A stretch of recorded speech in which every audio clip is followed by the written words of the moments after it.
So welcome everybody to the, I guess we can call this a town hall. My name is Ephraim. I'm the leader of Students Demand Action Hudson County. And let's go down the row and say who you are, who you work for, and what you do. Keith Dorath, and I'm Mayor's Aide. Jack Shaw, the student activist. Nick Flora, Jersey City Police Department, Deputy Chief. Lorenzo Richardson, I'm a school board member here in Jersey City, but I'm here on behalf of the Board of Education. And so the purpose of this town hall is mainly to talk about gun violence, especially pertaining to the youth population in Jersey City, because we do know that that is the main segment of the population that does get affected by gun violence and also unfortunately does perpetrate it. So my first question would be to Mr. Lorenzo Richardson from the Board of Education. So last week we all know that a 14-year-old brought a gun to school. This is actually the second time that this has happened in the district. And what, after this incident, what are you doing to prevent this from ever happening again? Well, to my understanding, the district is using state protocols and making sure that the safety of the students are ensured. And so there are safety precautions in place. For those who don't know, we have a MOU, a memorandum of understanding with the Jersey City Police Department. And so we work closely with them all. Any student, our emails are public, the telephone number is public. We mention it at every board meeting. It's posted on it's posted on Facebook. It's Facebook Live now. And so we have all of that information available. People can comment. We do actually go back into the Facebook Live postings and look at some of those comments and take some of those things and try to implement or respond to those items as well. So, but I think it's important to find out what the students want and what's available, because the reality is the board is in some ways available to do whatever it needs to do for the students, but it has to be two key elements. It has to be something that they're really going to utilize, and of course something that we can afford to implement and do. It has to be realistic.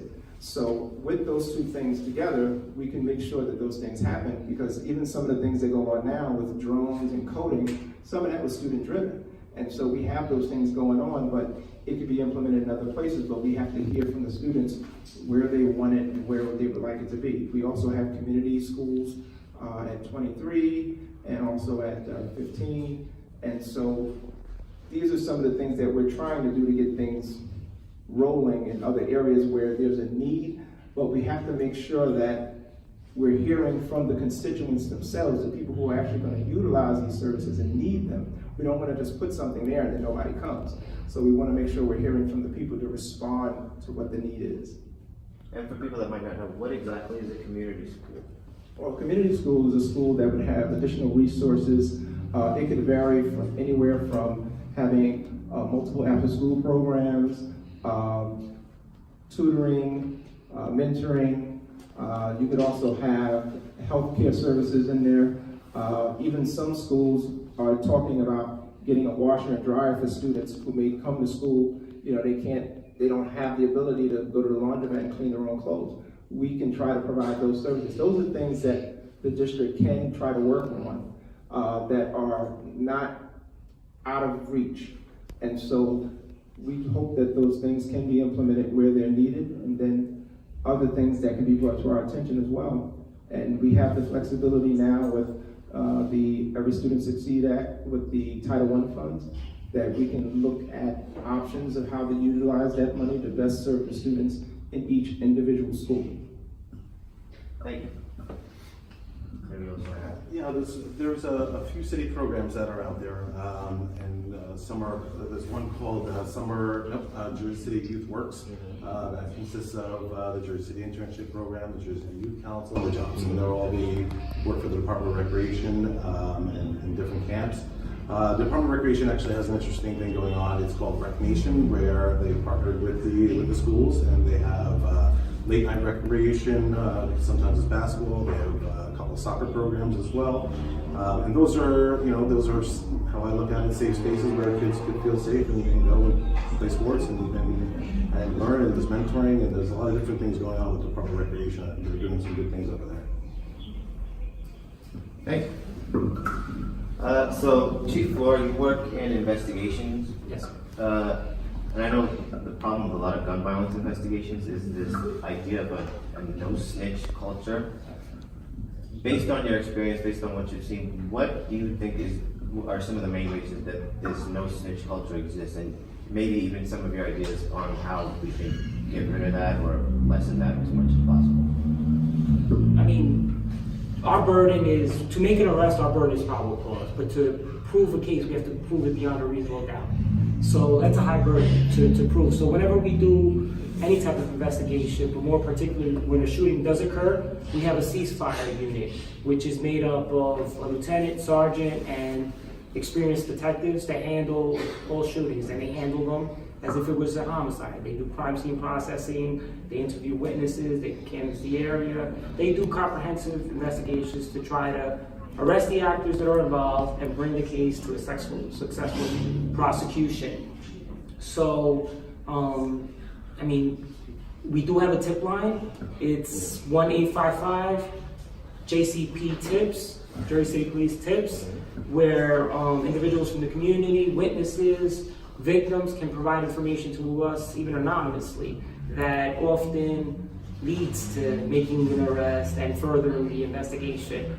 I know the chief is committed to, when an incident, we want to prevent incidents from occurring, but when an incident does occur, we want to send a message, to the community that this type of conduct is not going to be tolerated. What we're seeing is sometimes disputes that start on social media, just back and forth, leads to a physical altercation, and then it, unfortunately sometimes leads to gun violence, shooting incidents. So we want to make an arrest. We want to prosecute it to the fullest extent to make sure that the community, the victim, and even the suspect and the actors know that this type of conduct is not going to be tolerated. So the no snitching, I mean, it is, you hear it in rap songs, you see it on social media. What we're committed to doing is when witnesses do cooperate with us, we try to do everything that we can to protect the witness, to protect the victim. Work with our prosecutor's office, with our victim witness coordinator, to make sure that we protect them to the best of our ability. And unfortunately, that's a daunting task. It's extremely difficult. The laws the way they are, sometimes we have to reveal our sources, but we do the best that we can, and obviously we look for the community for their input and to support when someone is cooperating with the police department, especially if it's for the right reasons. I think also to combat that culture, to strengthen the relationship between the police and the younger population, is definitely the police athletic association and things like that. The police athletic league. Your first experience with police officers shouldn't be getting reprimanded or being put in the back of a police car. Your first experience with police, like the community policing that they're mentioning, is a great initiative to ensure that the people being policed know who's policing them. And things like that will definitely strengthen people's relationship with the police, and it'll help them realize, like, you know what, I can go to him, maybe not as a cop, I can go to him because he's my football coach, or I can go to him because he always says hi to me. I know for 2018 and for 2019, Deputy Chief Nick Skirbo and our chief they put together a community policing training program that he wants every officer to go through. In 2018, he had a program, and he touches on implicit bias, procedural justice, where treating individuals, no matter if they're a suspect, an actor, or a victim, fair and just. And he wants to make sure that every encounter with a citizen, whether it's a negative encounter or a positive encounter, that we conduct ourselves as professionals, and that we represent the police department to the best that we can. So keep in mind, I want to ask you, in terms of the activism that you and I and the rest of us are doing, what are the next steps that you see to make sure that this problem keeps getting solved? What next steps do we have to take? Well, at Students Demand Action in every town, I think there's a common misconception that we're predominantly a white suburban mom organization. Yeah, we're not. We're different, people of different creeds and different cultures coming together and trying to combat gun violence. Mom's Man Action is primarily a suburban white mom. But, that's great because people from a point of privilege who don't necessarily have to walk through gun violence or experience gun violence are standing up and saying, regardless of all of that, this is still my cause and I'm still going to fight for it. Right now, HR 8 passed committee, and that's huge. That's the first time in years. What is HR 8? HR 8 is a universal background check bill nationally, which we need, and that should be a no-brainer, but America. So what's really important about that is there are two scopes to it. There's community activism, what Robin does, what Stephen does, what Pam does, what we do, and then there's legislation and advocating for that. Putting pressure on lawmakers and fighting the gun lobby is extremely important in terms of the national focus. However, New Jersey has the country's strictest gun laws, yet cities like Newark, Jersey City, Camden, Irvington still suffer because of the states around us. Guns are stolen, the serial numbers are scratched off, and they're used to kill people. And it's very difficult for law enforcement to trace them. And that's a cycle that goes on. And, legislation, if it's not statewide and countrywide, you can't stop that. But the universal background check bill is something that we all agree on, gun owners and, activists. That's something we can all agree on. And that needs to be passed. And on a community level, we have to also talk to our kids and we have to talk to our community and understand, hey, our next step is partnering with more community organizations. Here in Jersey City, we do it a lot, but nationally, I'd love to see Students Man Action working with, the Pam, the Steve, the Robin of their state, because that'd be amazing. You establish a better rapport with the community and you put people who normally would not speak to each other in contact, and amazing things can happen. So those are our next steps, and hopefully we get them done soon. So for the rest of you, pretty much the same question. What do you think the next steps are in terms of making sure that this issue gets solved? Anybody can start.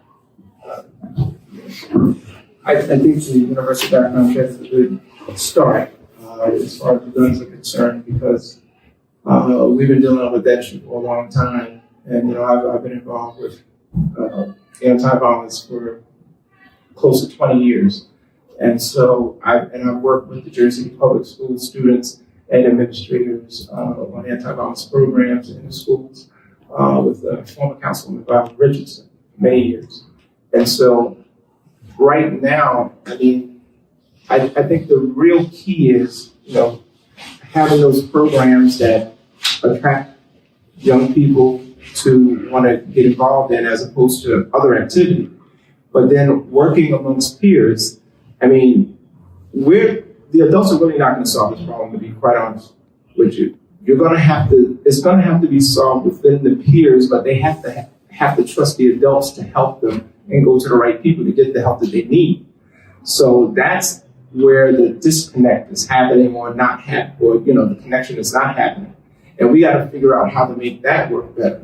Because if there's a trust issue with the adults, or if there's a lack of belief in the adults of what's going on and how things are working in the world, and you see which way the world is going, so it's not too much trust with the adults out there. So, and I'm going to be quite honest, as an individual, and so I see what's going on out here in the world, and as a man, as a Christian, my church is right over here. And so I see these things, but we work with our youth. We make sure that they are okay in school. We have people to help and support them when they're struggling. We encourage them all the time, and we have programs that they can get involved in our church. That we have like a youth group that does something in the park. They give out backpacks. They also go out and they do events and have roller skating and things that they do as a group together, just as the young people.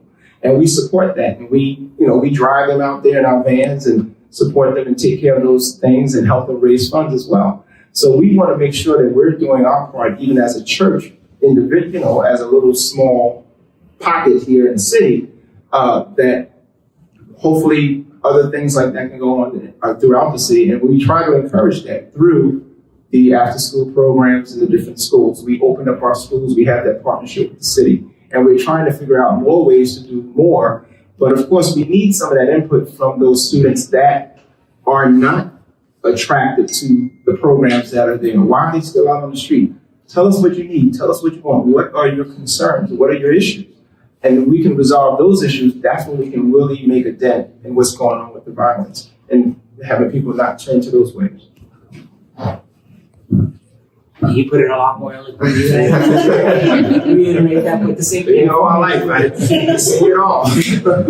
More partnerships with the Board of Ed, community groups. I think this is great. You guys have a voice right now. You have, you should be working on, or you probably already do, have a seat at the table. You're very articulate. I mean, it's definitely, Mr. Richardson said, it's the youth that's going to change this. So, we're committed, I think, through partnerships. Obviously, the law enforcement can't do it alone, and we don't want to arrest individuals for, doing a shooting. We want to prevent individuals from committing shootings and, get the guns off the streets.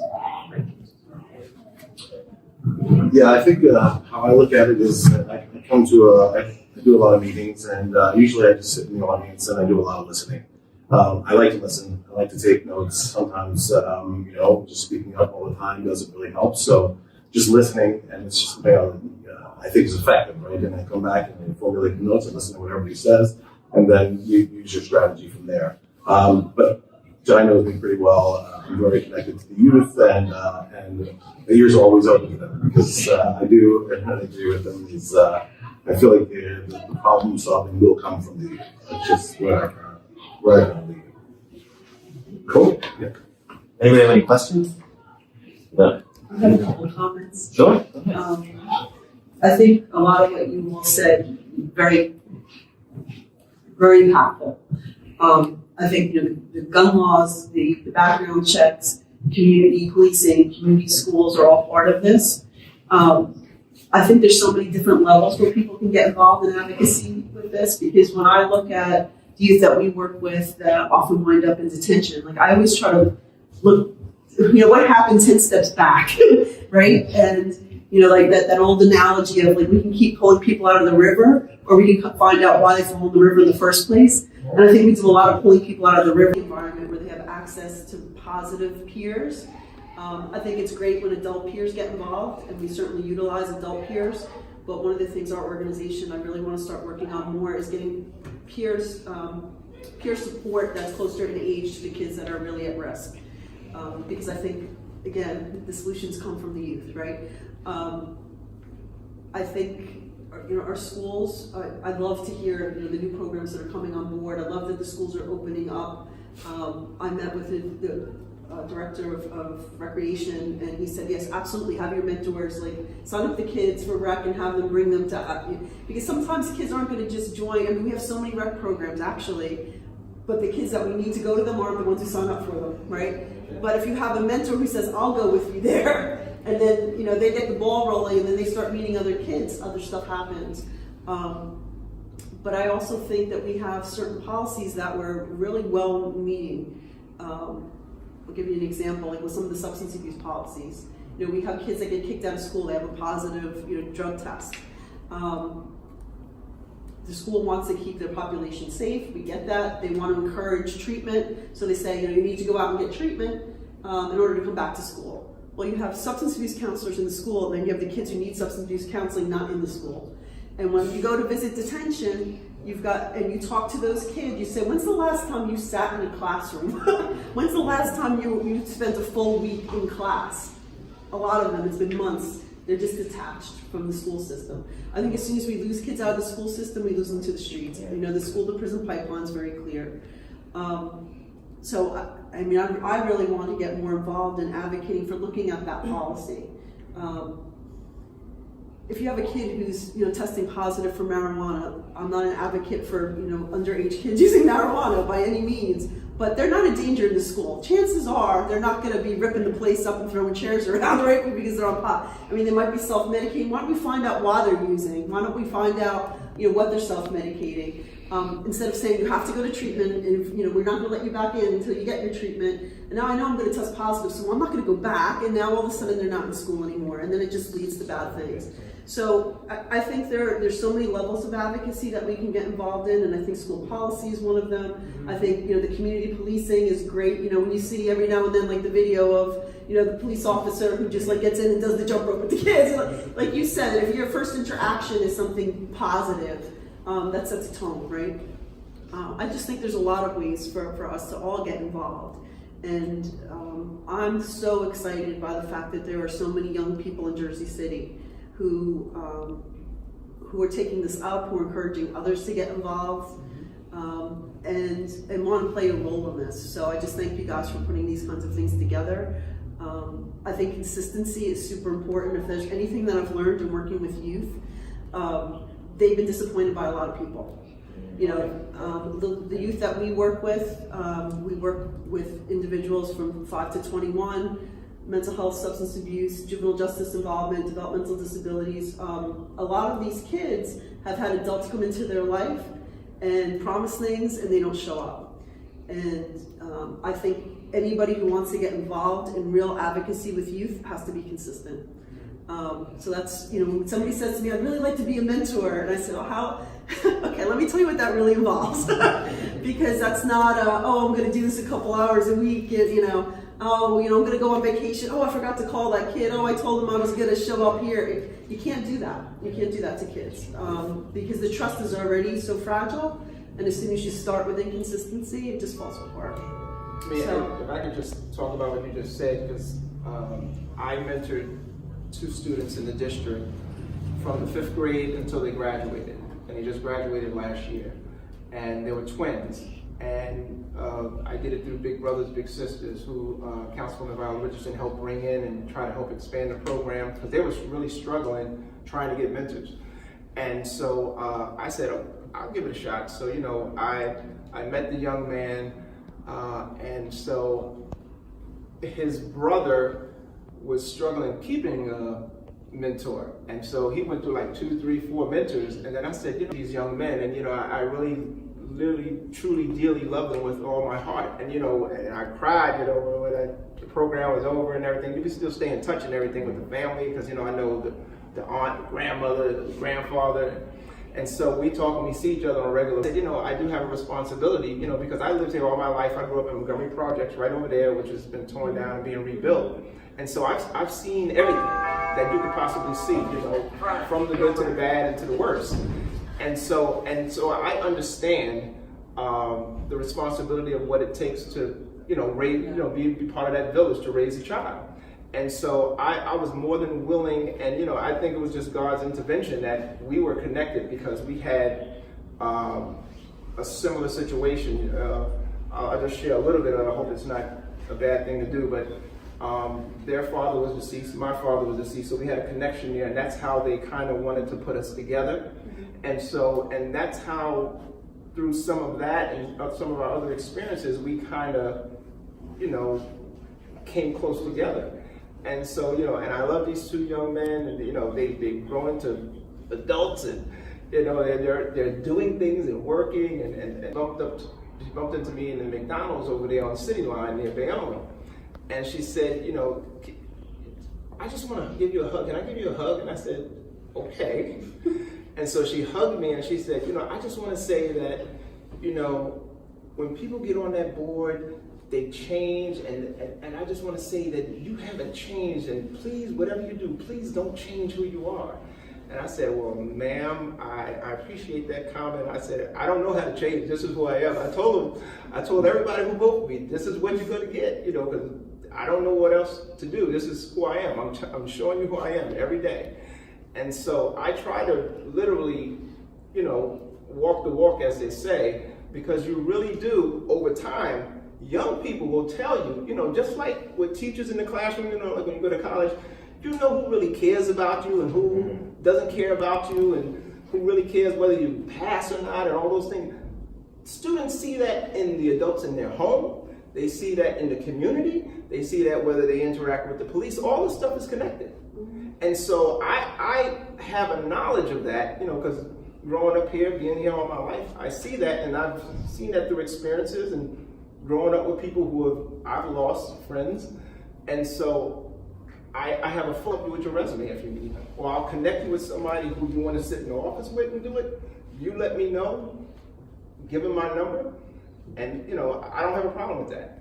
And I live, because I walk on Martin Luther King 1 o'clock in the morning sometimes. It doesn't bother me because I'm born and raised here. I'm not afraid of anybody, and because this is my city. This is my city, and so I'm going to make sure that I feel comfortable here because I was born and raised here. But I want everybody else to know that we are family. And so when I try to take the opportunity to help people, when my church is giving out food and everything over here, we treat everybody as an equal. We don't look down on people. We say, God bless you, and whatever else you need, please let us know, whatever we can do. That's it. You have to do your job. Yeah. And that's our responsibility as human beings. How are you going to get your colleagues on the board to change and do the same thing you do? Well, everybody has a different experience. Like for instance, Marilyn, quite honestly, she's phenomenal. Marilyn Roman, just to give you an example, she taught my sister, and my sister is way smarter than me. And so she also taught Miss Monique Andrews, if you've ever seen her at Boy Beats chopping us all up, she also taught her. And so she's like, developing some really strong people out there. So I don't know who else is out there, but I'm scared of them all, I'll tell you that much. Because they're really smart, they know their stuff, and they're very assertive, and they know what they want. And so I like people like that because they keep other folk honest. And even though I'm sitting on the board, I want somebody to keep me honest too. There's nothing wrong with that, because she beats me up every day. She calls me, hey, there's something going on in school. Are you on top of this?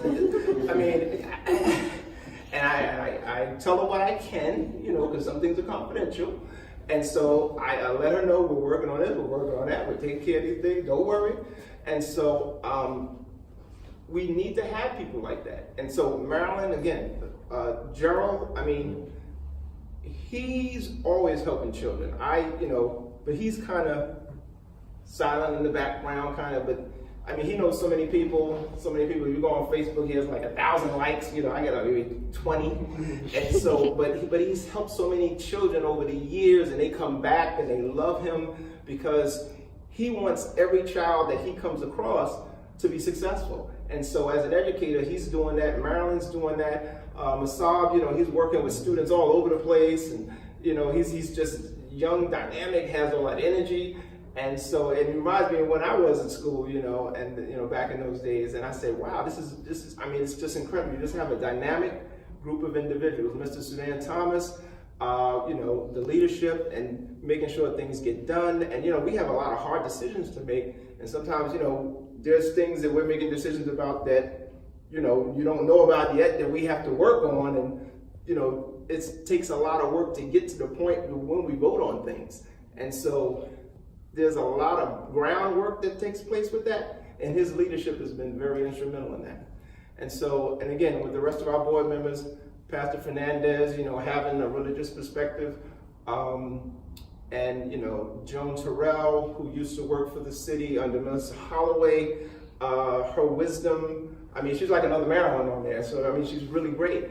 And so, and having now Gina Vertabello, who's been a great activist around, the facilities and the food, and and we worked together on many things when I wasn't on the board. You have a great host of people who are in a position to do great things, even though we're at the specter of this massive cut from the state of New Jersey. But I'm not concerned, because I know we need to do some things that are going to be difficult, but at the same time, I know that we'll make it through. So I guess my question is about sort of just off of what you just said, because these massive cuts, there are some sacrifices that may have to be made, but also there's this almost push now, like potential to have better partnerships with some of the businesses that are in the area that may be in a position to help us. Yes. So how are some of those relationships being sought after? How exactly are they? And then on the cost side, how is the audit going? Well, as far as the audit is not complete, so we won't know. The only information that we have received as a board has been when the two appearances by the representative from the firm came and spoke. And he pretty much said the same thing both times. You know, we're trying to get some things finished up, but they were having some delays, and but they said there's potential for savings, significant savings within the district. So we're looking at those things, and so we're waiting for the final report to see what comes out of it. And, you know, of course, we'll be diving into that very deeply. But there's, I mean, the future itself, we don't know what it's going to hold, but we know that doing this audit, taking a holistic look at the district, and making sure that we preserve the classroom, because that's our #1 focus, preserve the classroom. And I told all my board members, and you know, and like I said, I'm speaking on my own behalf as usual, but I told them under no certain terms, I said the last thing I will ever cut is from the classroom. The last thing, I said I will cut central office to the bone before I even think about even looking at a classroom. And so there's just an understanding there that, you know, I know what's needed in the classroom. And I know that, and a lot of people think that, you know, you can throw all these things in there. No, no, no. When it comes to education, you have to have people in front of students. And they have to be able to do their job and have the right tools and the supplies. I understand that. This is not rocket science. So we just have to make sure that when we do a holistic look at this new budget, that those are the things that are in place. And I know that Mr. Walker has made, you know, comments, you know, to the effect that, you know, that's his focus as well. So I don't expect nothing more than good results at the end of the process. Okay. So let's go with last comments, I guess. You start, John. Last comments, general statement. So, I mean, thank you everyone on this panel for being here. Thank you, Representative Richardson, for coming on your own behalf and answering our questions. I know some of my questions were a little like poignant at the board, but you know, I really appreciate you being here. Keith, thank you for coming on behalf of City Hall. Flora, thank you so much for coming as well. Things like this will help better our city. Questions like that, comments like that will better our city because we serve as the bridge to citizens and City Hall and, you know, our public officials. So please continue to come to our events. Follow us on social media. It's at SDA Hudson County on Instagram and Twitter. And just stay updated because we're gonna have more events like this. And regardless of the turnout, we're still gonna hold them. We're still gonna strengthen these relationships with our public officials. So thank you so much. Yeah. From the police department, thank you for inviting us. It was good to meet you guys. Good to, you know, hear your thoughts and your concerns. And the police department is committed to providing the best public service to the residents of Jersey City. Thank you so much for inviting me. On a personal note, I'm just very proud of Jai and everything he's done with himself moving forward. Ephraim, of course, Safa, of course. Arlette, I'm proud of you guys as well. Great to be here.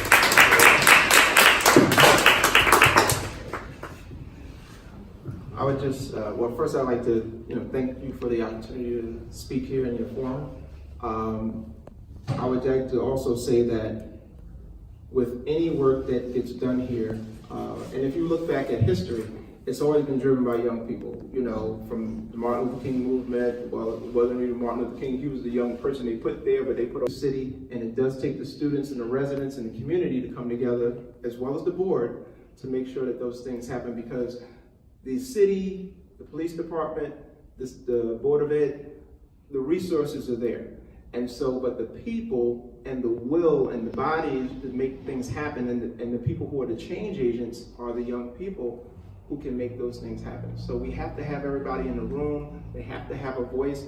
And like I said, we don't have, as a board, we are always open. If you ever hear the comments from Marilyn Roman and Gerald Lyons and Amy DeGees, who recently left the board, you would always hear them say that we always look forward to the students, because And she always says, we don't talk about the children enough. We don't talk about the young people. And we want to make sure that we talk about the kids, about education, and what's being done on your behalf. And so we are actually soliciting and looking for more input from you, because like I said, our email addresses are public.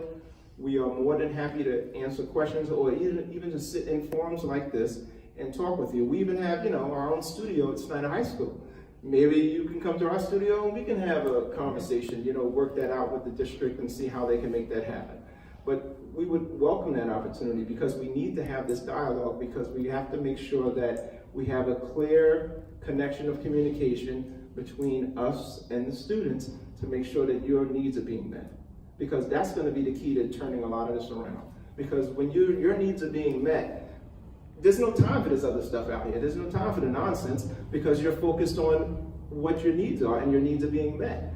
And a lot of times when things are being committed, those people's needs are not being met. That's why these things turn out the way they do.